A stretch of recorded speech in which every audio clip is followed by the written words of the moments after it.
beautiful people. Hope you're doing all right. So today's video is the 5 steps to a perfect notarization. And not sure if you've seen other videos about it, but I thought I'd make a video about it to help you out.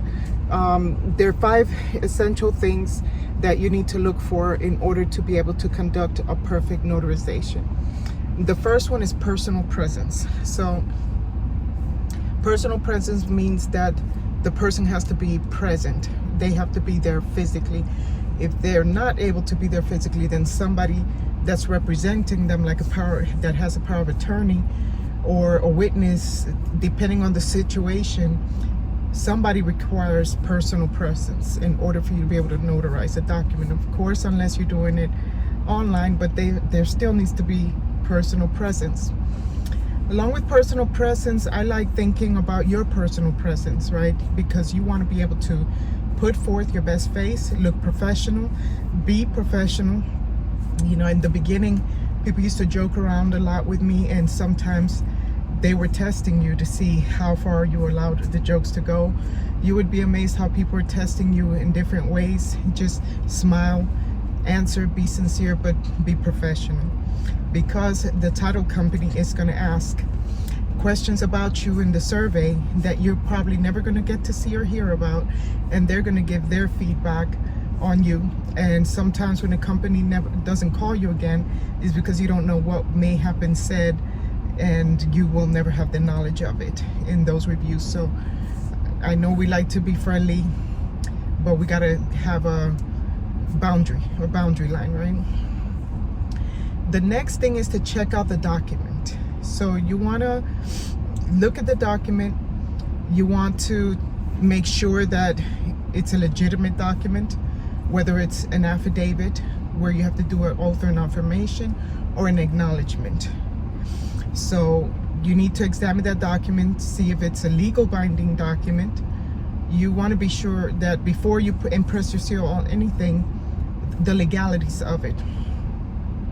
So that's what I would do. I would double check the certificate just to make sure that that there are no gaps in the text. For example, don't ever leave little blank lines in the document, because people can fill them out.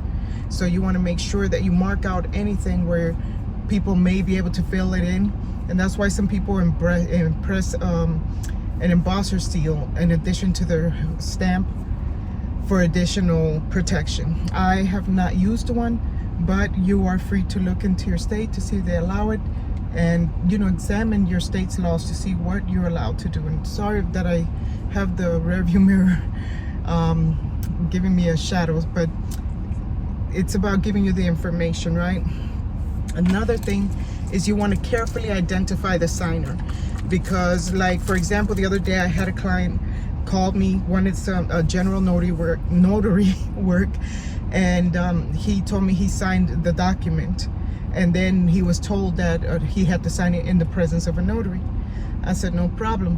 When I get there, I'm gonna have you sign your signature so I could compare it to make sure it's your authentic signature. So when there are 3 places to look. So when I got to him, I got his license because I needed to record that in my log. Record as much stuff as you can in your log. So record it in your log. When you record it in your log, they're gonna have to sign your notary log. So there you have them signing, where you can compare their signature to their ID or driver's license or whatever form of ID, see if that matches, and then compare it to the document that they signed, and see if all of the signatures look the same. So you always want to carefully identify the signer. If you cannot identify them, I don't recommend that you move forward with that notarization, because you're pretty much impressing your seal saying that this is legitimate. Just like in the log, I asked them, would you like to do an oath or an affirmation? And I let them know what's the difference. An oath is where you swear to God, an affirmation is where you don't. You're giving your word, your personal word. And they tell me it doesn't matter. And I tell them nicely, yes, I understand, but on this situation, it does matter, because I need to notate that. Some people are like, oh, this is the first time. I'm like, well, just because the first time doesn't mean that it's not right. Correct? So always cover your butt. Always cover yourself. Put whether they did an oath or an affirmation. Keep that flowing. If you did general notary work, for example, put how many times you had to impress your seal on that document in your notary log. Put how many times you put that seal on there. And what else? Yeah, you just want to stamp 2 seals or 1 seal. Did an acknowledgement, you'll put it on your log or an affidavit, or if it was something else. Then record it on your journal entry. Like I said, put the name of the venue where you met with them, whether it was the client's home, whether it was at a McDonald's. Put the McDonald's address, the time that you met. Always put the date and the time.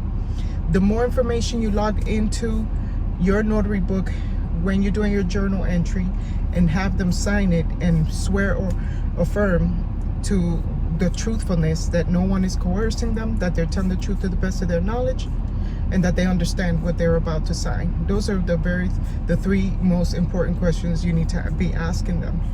Once you have checked everything, once you have done the personal appearance, you have reviewed the document, you have carefully identified the signer, you've recorded it in your journal entry, then the final step is completing your notarial certificate. So this is where you're going to sign. You're going to put the date that you sign, and then you're going to impress your seal.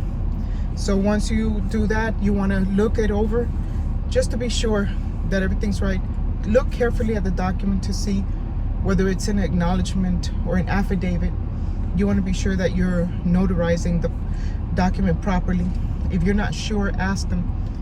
And if they don't know, have them ask the person who gave them the document. That person should know. If you have any questions, or if you want me to do any videos about any topics, please put them in the comments and ask me questions, and that'll help me to be able to find more topics to discuss where you might be stuck. And it'll help me to be able to, because if you're asking that question, I'm sure there are other people asking the same question. So put your comments, put it in the comments section. I also have my contact information there. And again, I hope that your notary journey is going well. I know this time of the year things slow down. Don't let that discourage you. If this video resonated with you, then hit like. If you haven't subscribed, subscribe. Hit that subscribe button and hit the notification bell. I post videos every Wednesday, and I try to put these videos to help you through your new notary journey.